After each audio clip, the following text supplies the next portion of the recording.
What's good, everybody? Welcome back to the channel. Hope you're all having a great day per usual. We are finally starting to gravitate back into the Mark II build, and in this video we will be installing some very expensive aero parts that just came in from Japan. And before we get into the unboxing and install of the fancy aero parts I got from Japan, I just want to give you guys a little update and for schedule we have going on for the Mark II. So in the last video, if you guys watched it, you would have seen or would have saw a big box that said Toyota Lexus on it, and a lot of you made a guess via social media, and you were right.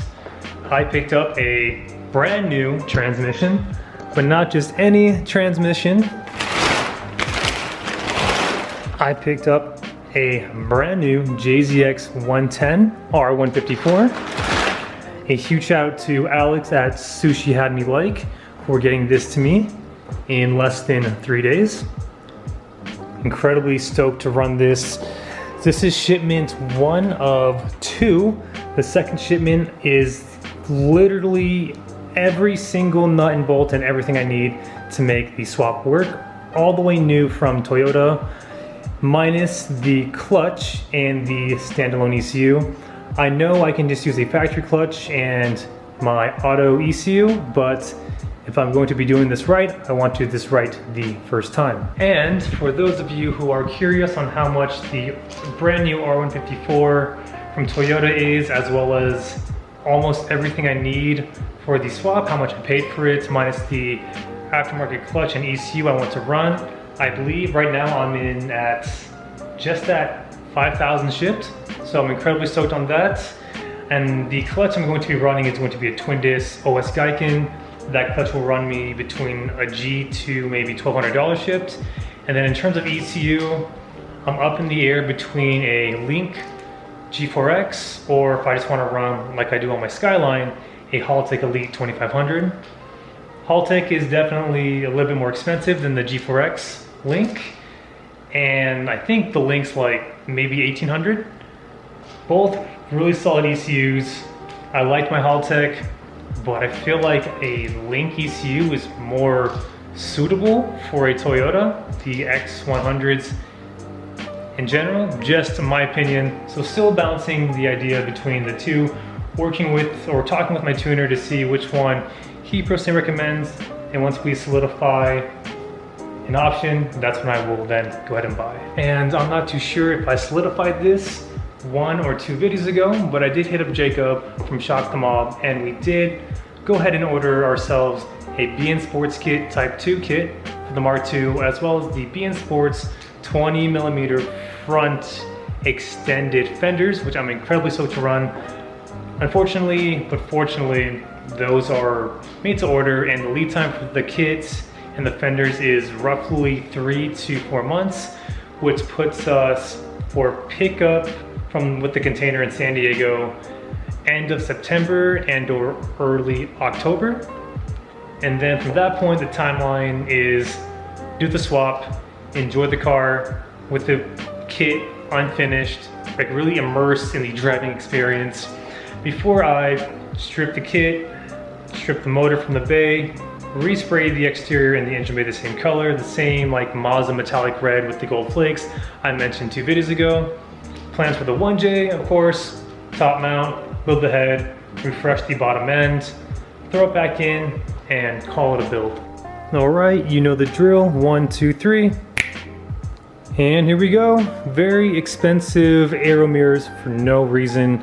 I should have bought all the Ganondors at the brand new price instead of going to high school back in the day, but hey, all is well. I work hard and business honestly has been booming, so I'm incredibly grateful.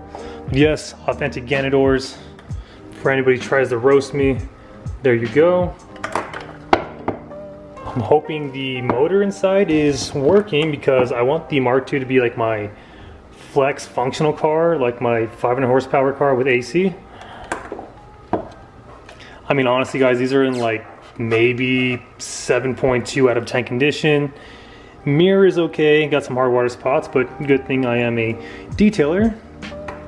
And I told Joan, like, get these into me in white if possible, but any other color will do if it's cheaper, and this is the first thing that popped up, so I went ahead and sent this. I paid, unfortunately, like a little over $1,400 shipped for these. I'm sure you can find them a little bit cheaper, but again, I bid it on these and you get what you pay for, I guess. I'm stoked though. So before we install these, let's go ahead and give these a good detail, get this dirt and grime off, these hard water spots, and then figure out how to take off the door card on the Mark II and install them. Alright guys, don't mind the mess. In the next video, I will explain what's going on. You guys probably already know what's going on. And yeah, you guys know what's going on. So I just need to clear up this area, this clutter, maybe move the Mark II out of the garage, or at least move the jacks out of the way, and we can begin taking off the door card and the mirror. All right, got the door card off.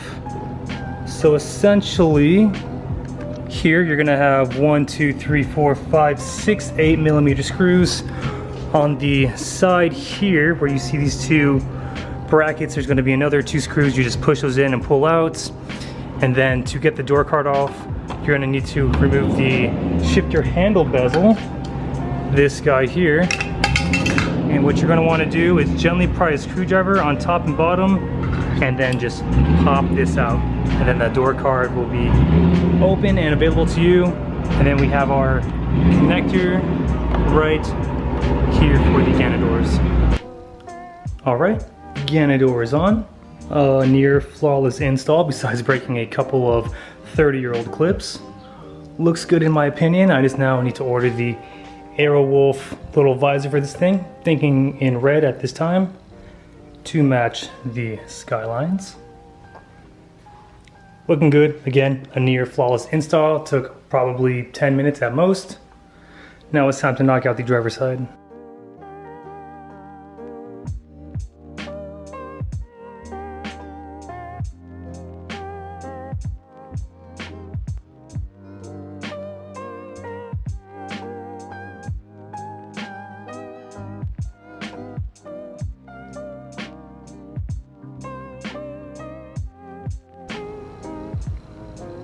Mark II is looking absolutely proper. I love the style as it is, honestly, even with the OEM lip kit. And when I do get my BN Sports kit, my OEM lip kit will be for sale. Honestly, shoot me an offer. I don't mind shipping, but just know this kit is in like a 610 condition. But again, throw me an offer. Ganadors are installed to the best of my abilities. Authenticity check. Yeah, these things are almost dusted, but a good cut and buff will bring these things back to life. And when I do paint them, I'm gonna see if I can remove the glass. And before we end the video, let me show you guys that they do indeed work.